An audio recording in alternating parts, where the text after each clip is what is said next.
When young people put pen to paper, they do not normally or all the time follow the classical styles. We are always ready to explore new areas. And this would be better done by the young people. Because, ladies and gentlemen, the truth is, what entertains the old may not entertain the young. What worries the old may not worry the young. What young people go through are better represented, are better given, are better explored by younger people. This is why young people have to be given the platform to write.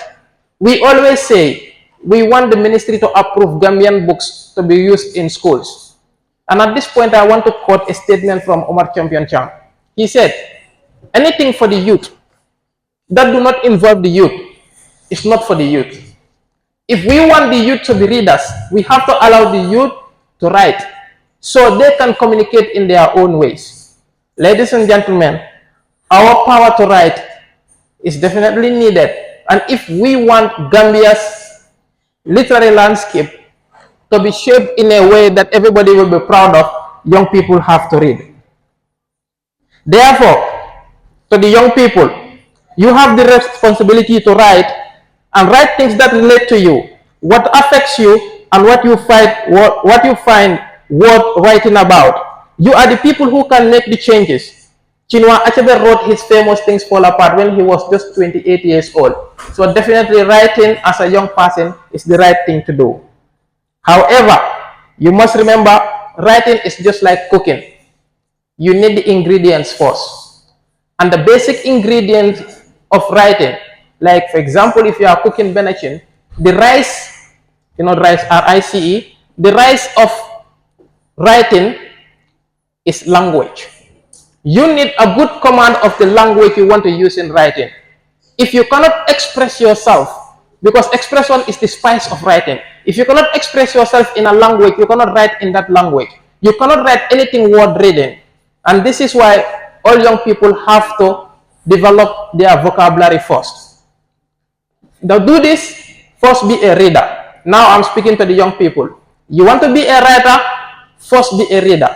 Just today we concluded a training on fiction writing with Mr. Musaba. This was something he kept saying. To be a good writer, you have to first be a reader. If you don't read, you cannot know how to write.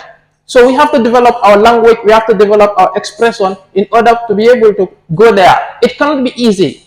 Good things don't come easily. But with resilience, it will come. Just because Babucarr Busso published a book today does not mean you can also publish a book today. It will take time. And that reminds me of a lyric by a Jamaican artist. He said in a song, if it comes too easy, me never want it, dog. Success feels better when you've been working hard. Yeah, success will feel better when you have been working hard. The harder the battle, the sweeter the victory.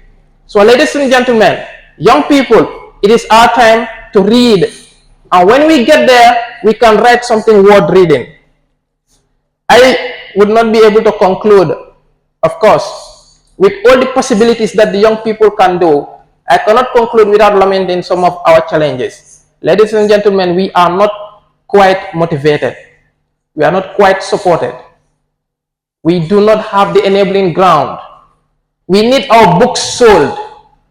We need our books read in schools, in homes, in both school libraries and community libraries. But most importantly, we need a nation that reads. Because a nation that does not read will never have successful writers. We need you people to enjoy our works. And when you do this, with our efforts, the Gambia's literary landscape will become that indomitable and that unstoppable force that will rise to the level of the continent and even the planet itself. On that note, I thank you all, and I wish you a successful book launch. Thank you. Thank you so much, Mr. Joa. Madam Raki Jallo is currently working with the Ministry of Basic and Secondary Education under the Performance Management and Evaluation Directorate. So you can please put your hands together for Madam Raki Gallo. I'll first of all start with the high table, distinguished guests, all the audience here present. As the MC rightly introduced, my name is Raki. Here today, I am tasked to say something or give a speech on a topic that resonates so much with me, that is the role of women in Gambian literature, their challenges and their successes. Good evening, ladies and gentlemen. I would like to express my profound gratitude to the author, Mr. Busso. I'll start by saying congratulations, Mr. Busso. As Keba rightly said, this is long overdue. I will second that. Knowing Mr. Busso, I know him to be, he was my batchmate, as a matter of fact, at UTG. Knowing Mr. Busso, he has been a prolific writer. He has done so much to contribute in the writing space of the Gambia. He has contributed, in fact, in my own personal work. The books that I've published, he has helped in editing them. He has shown so much support in every aspect and way possible to see to it that my works are successfully launched and they have been published and they have been circulated. Mr. Busso, I owe you gratitude for that. On that note, I'll kickstart my speech by saying good evening, ladies and gentlemen. Once again, it is with great honor that I stand before this August gathering to talk on a topic that resonates, as I said, so much with me, the role of women in Gambian literature, which is going to be a lengthy speech as we are already constrained by time. I will rather delve into the details about women who has contributed in the Gambian literature, their triumphs and their challenges.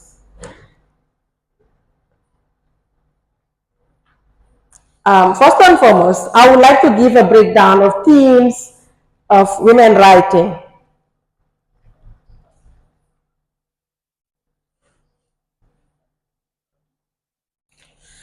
Here, when we write as women, most of the time we write what we believe in, we write our experiences as we are already labeled. As a matter of fact, one of the topics that resonates with us as women, and we mostly write on them, are female empowerment, resistance against oppression, and the quest for autonomy. Many a times women are forced to prove their worth and their equality to men, and no matter how much we try, female authors are often deluded into watered down lesser versions of some male writers because we choose to write on complexities of relationships, motherhood, sexuality, and personal identity. Before I progress on to the challenges authoresses face, I would like to shed light on our pace setters. Notable of them is Phyllis Whitley. Phyllis Whitley, some of you might not know, especially the younger generation, is a Gambian, was a Gambian rather, who was captured during the time of slavery, transported to America. She is known to be the mother of Black literature. Most of us might not know, most of the younger generation might not know about her, but if you are somebody that reads and somebody that knows a lot about it, about the genesis of literature, especially female literature in the Gambia, you might have come across her name. Phyllis Whitley was born in 1753 and she died in 1784. She is known, as I said, as the mother of Black literature, and is not known by many. But we should remember and celebrate her as our own. She was captured, taught to read and write by her master's children, and we got to know about her through her own writings, and making mention of the Kambibolong, which we all know as to be the Gambia. And notable of the founding female writers of the Gambia is Louis Antoinette Mahoney, commonly known as Louis Njai, the first Gambian writer who wrote her first book in 1966. It's important we take note of that. That was a year after independence. And to name a few, Lady Augusta Jawara, known by her pen name as Aminata Kinte, that was the first lady of the First Republic. She was also a Gambian writer, and she was a woman. Auntie Janet Bajani Young, Florence Mahoney, Ami Silla, Dr. Ralphine Almeida, Rohi Samba, Andres Ndongjata. I'm naming you names of female writers of the Gambia. Auntie Sukaimbai Bojang, Matilda Johnson, Patience Sonko Godwin, Ramatulai Utman, Auntie Juka Fatu Jabang, Ndaitafa Sose, Madam Aisa Tundao, Sali Singate, Aisa Jawara, Dr. Siga Fatima Jan, Ndai Kumba Demba, Ajindumbe Job, Mary Wada. Just to name a few. I don't want to delve into our generation because I might name names and I might as well forget names. Can we please give a round of applause to these women that have set the pace for us, that have made us believe that women can also do it. To name a few, these are the people you cannot but make mention of when you talk about women that paved the way in the literary space of the Gambia. Some challenges faced by women, writers, authoresses, poetesses, female journalists, historically. Women writers encounter significant barriers to recognition and success. This is one of our biggest challenges. And notable of them, the reasons are social constraints. For centuries, societal norms dictated that women remain confined to domestic roles, leaving little room for creativity of intellectual pursuit. Those who dared to write were often dismissed or labeled. That is, they believe women belong where? In the kitchen. We belong in the house. We need not have a voice. We need not take a pen to write. Lack of education is also another menace that we are faced with. In many cultures, women were denied access to education, limiting their abilities to read, write, and contribute to literary culture. Use of pseudonyms. To circumvent gender biases, many women adopted male pseudonyms. For instance, Mary Ann Evans, who wrote under the pen name George Eliot. Our former First Lady is a vivid example of taking a pseudonym. She wrote The Rebellion, but under the name Aminata Kinte. We never knew it was our First Lady that wrote that book. Limited recognition is also another issue. Even when women produce remarkable works, their contributions were often overshadowed by male competition or dismissed as lesser works of art. Our successes and triumphs, ladies and gentlemen, are, despite these obstacles that I've noted, women have consistently pushed boundaries, creating some of the most influential works in literary history. Women writers have become trailblazers. Women writers have become change makers. Women writers have become women right advocates because our stories are our own. We believe as women, if we don't say our stories, nobody will tell it for us. And we know our stories best than anyone else. Women writers have become peacemakers. Women writers, however, have won prestigious prizes like the Nobel Prize in Literature. They have become role models. They have become public speakers and can express themselves anywhere. And ladies and gentlemen, the way forward for women writing in the Gambia. While progress has been made, challenges persist. Women writers often face the double burden of societal expectations and other issues. However, women's rights have improved over the years, but continued progress is not guaranteed. In a time to escalating conflicts, rise in authoritarianism, and devastating climate change's impact, women face many issues related to education. We face issues related to work, healthcare, legal rights, violence, and much more, which I believe writing is a key tool in addressing them to raise awareness. Ladies and gentlemen, as leaders, educators, and literary enthusiasts, we must celebrate and support women in literature. This means reading their works, championing their stories, and advocating for inclusive literary spaces. On a final note, ladies and gentlemen, the journey of women in the literary space is one of resilience and creativity. Despite the obstacles we face, they have succeeded in leaving an indelible mark on the wall of letters. Their stories inspire, their stories provoke thoughts, and provide solace. Let us honor the contributors in literature, in Gambian literature. Let us give value to their contributions and continue to champion their voices for generations to come. I thank you all for your attention. Let me borrow the words of the author. Madam Rakijalo, thank you instantaneously. His career began in education, where he spent more than 7 years as a teacher under the Ministry of Basic and Secondary Education. Academically, Mr. Mustafa Sonko holds a master's degree in international migration and ethnic relations from the Malmö University in Sweden. And he also pursued a second master's in international relations and diplomacy at the University of the Gambia.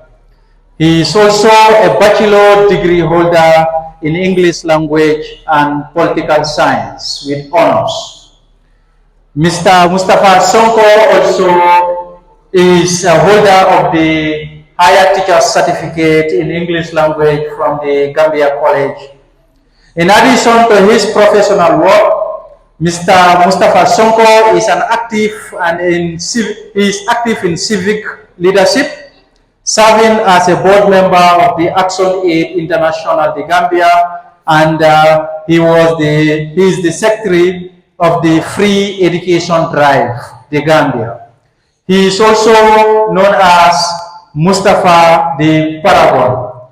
I think all university colleagues here can connect with that name, Paragon Sonko. He is a passionate debater, a writer, and a public speaker.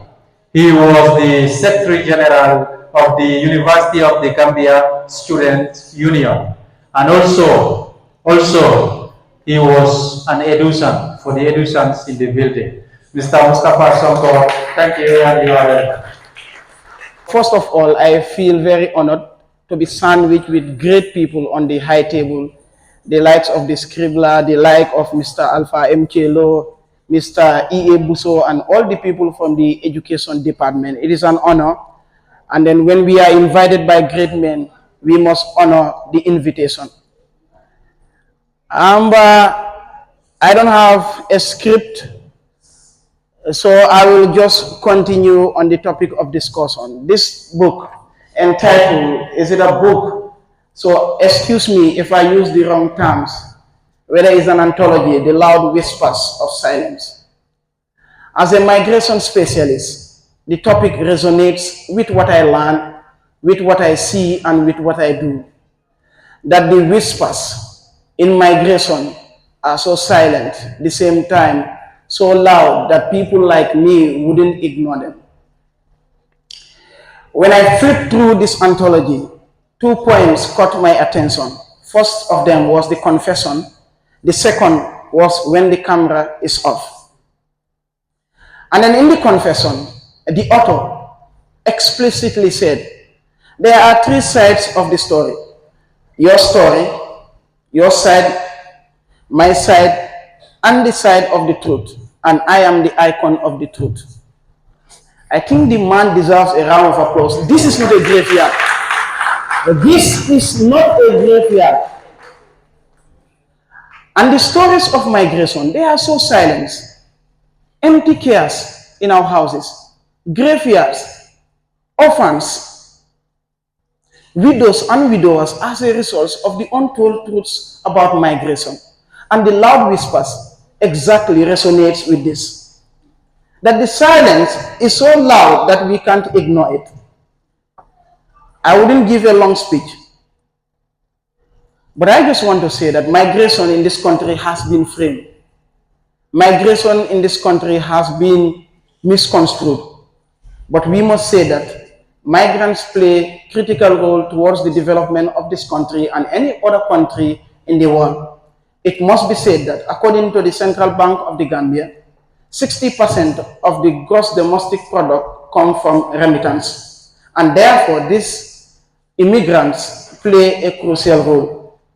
Somebody might ask the question, why is it that there is a lot of problems with issues of immigration? Why is it that the silence is so loud that people ignore the realities about migration? In the Gambia, for example, people complain that we have a lot of foreigners. The reality is, it is not true. According to the GBOS statistic, only 5% of our country are immigrants. In the entire world, people move with propagandistic move and nationalistic sentiment, framing immigrants as people who are criminals, prostitutes, drug addicts. The same thing is said about our country, where we believe that immigrants are taking our jobs, immigrants are prostitutes, immigrants are bringing drugs. The question is, what type of jobs are immigrants taking away from you? How many of you wanted to push that wheelbarrow at Serekunda market and you were told that you should not do this job? The shop at our uncle's house is run by a foreigner who sells bread at us. The bakery at your father's house is built by us and a foreigner is occupying. Are they taking our job? Our brothers in Europe, are they taking anybody's job? When we want to frame migration, we make it look so dangerous. So therefore, as the Aku people will say, book don't lie. Book don't lie.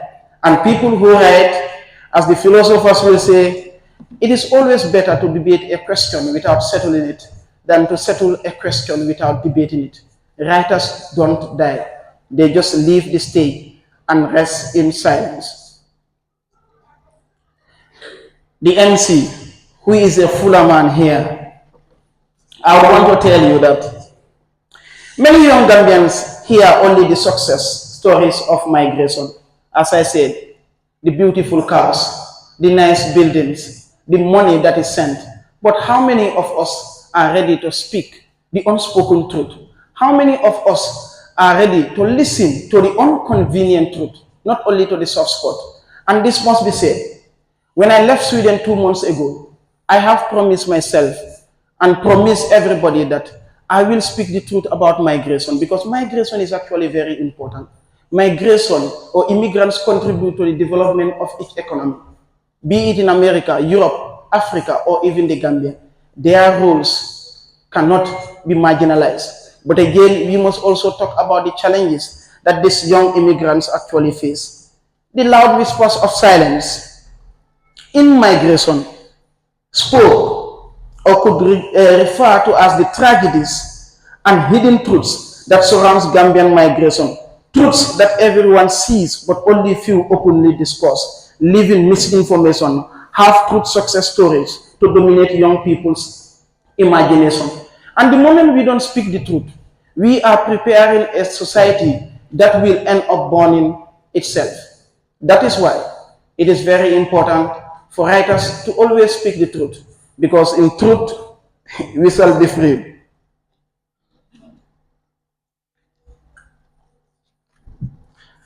I have 1 minute to go, and I would not exceed that, MC. How do we break the silence about migration? Issues of reintegration. When I wrote my thesis examining the perception of migrant returnees on the reintegration programs, one of the most perplexing respondents told me that when I left Libya and then I returned to the Gambia, my society believes that I am a failure. In our masjids, when we pray for the people in the diaspora. The imams will say, "Allah dua molmi alonko ibetuba budu here and there." Those of us who are here are referred to as kila manto. Somebody will just come and say, "Mr. Ba, Ali Amole, Alpha Ali Amole, Atlantic Big Sam Ali Amole, okay, kila manto Alpha na Yamole." The framing, the way we frame people, we put people into frustration. And I want to tell you that these are the loud whispers, these are the things that we need to say. That those of us here can actually do it. That we need not to believe that we will not be able to do it here. Therefore, I will say migration is a right and we must migrate. But when we are migrating, let us do it in orderly manner. Believe in each marabout. What is meant to happen will happen. And I will end with what Martin Luther King said in America, that change does not roll on the wheels of inevitability, but comes through continuous struggle and hard work. And so we must strengthen our backs and work for freedom. A man can't ride you unless your back is bent. Thank you. A poetry interlude. Mr. Jambe, the Gambian dream, you are ready. I am Cyril Jambe, the Gambian dream of poet. I born in a country called Gambia, the smiling coast of Africa, but now is turning to be the crying coast of Africa because of tribalism, nepotism, and corruption. Tribalism is destroying the nation, while corruption is becoming the backbone of this country. We live in a world where our leaders lack total inspiration. I would like to stop there going back to Islam, my deen. The religion that is recommended, the religion that is pure in the eyes of God, the religion that is for all mankind. Allah asked mankind to obey Him and do what He said, but still some of us are disobeying Him. My friend, just go home and sit at one corner, just think a little bit. Just ask yourself, what am I? What am I here for in this world we are living in? If you do good, good shall follow you. No matter how you love yourself, know that Allah is your creator and He loves you more than the way you do. Islam teaches us to do good and forbid us from evil deeds. Be grateful to Allah. I am so grateful for being a Muslim. You see, to be a Muslim is nice. You make people happy, you gain reward. It is easy to have a good reward and it is easy to have a sin. Islam, my deen.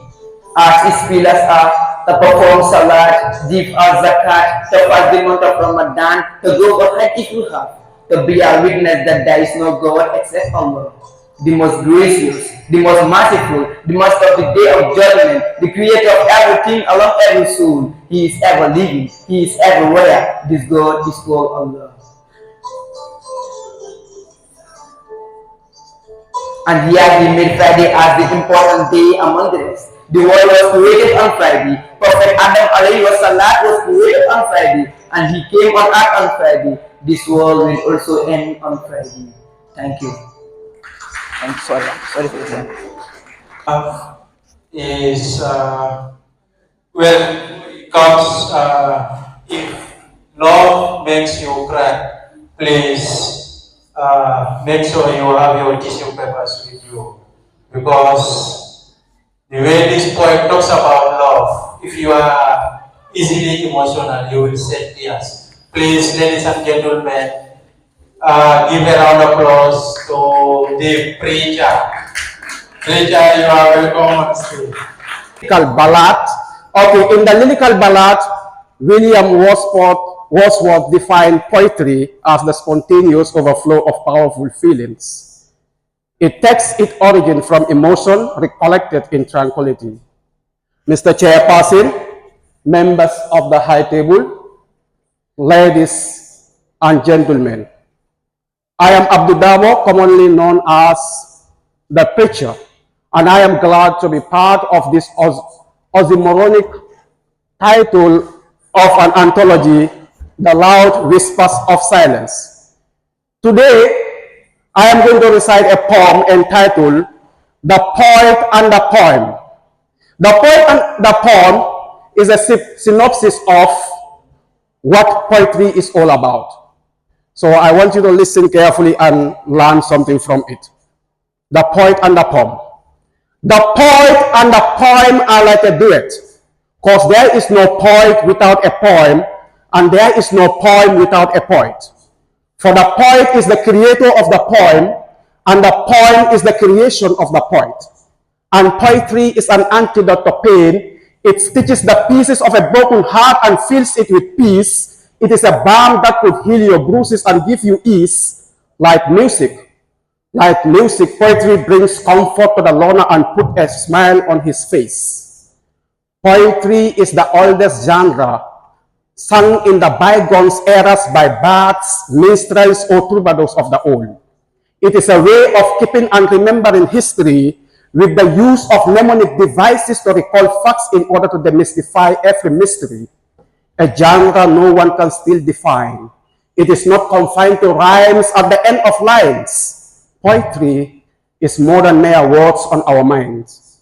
Poetry is the use of imageries depicted through literary devices, similes, metaphors, personification and irony, synecdoches, euphemism, hyperboles, and metonymies. Poetry employs sound devices through alliterations, assonance, pause, onomatopoeias, and rhymes to give it a musical quality. A poem is written in blank verse, marked by unrhymed iambic pentameters, or sometimes in free verse without irregular patterns of meters and rhymes. A poem could be short as well as long, so if you see a long poem, don't conclude that it doesn't belong. Don't get it twisted, don't get it wrong. Go check the statistics on the longest epic poem. Poetry may not be what you thought it to be. Poetry is everything that we could feel, touch, and see. Poetry is not about logos, ethos, or egos. It is about emotion, in other words, the pathos. In fact, that is how the Romantic poets view poetry. It is about emotion, nature, and the individual. To the metaphysicists, poetry is philosophical. Poetry is arranged in lines and stanzas in a pattern that could be a couplet, a tacet, or a quatrain, or it could be a quintet, sestet, or a septet, an octave, or the 14-line sonnet, or the 3 lines Japanese haiku, or the 19 lines French villanelle, or it could be a limerick written in 5 lines. You see, poetry is diverse, and this makes it subjective. Poetry is lyrical, dramatic, as well as narrative. And spoken word is another genre of poetry. It gave birth to hip-hop, jazz, and opened the rap industry. When Tupac and Nas were asked what rap is, they emphatically said that rap is poetry. And the last time I checked, rap is just an acronym for rhythmic accentuated poetry. Go listen to the rap legends in the music industry. ST, Papa P, Dip Dundugis, Ndaga Blender, Nas, Eminem, and Tupac in their delivery. Check for their sound devices, the intonation, stress, and rhymes at the end of their bars. I ain't asking you to give me a clap, but don't mistake me for an ignorant chap when you see me flipping bars when I rap. For rap is poetry, and every spoken word is poetry, but not every poetry is spoken word. Just as every spoken word artist is a poet, but not every poet is a spoken word artist. The preacher in his quest for power and glory, oh yes.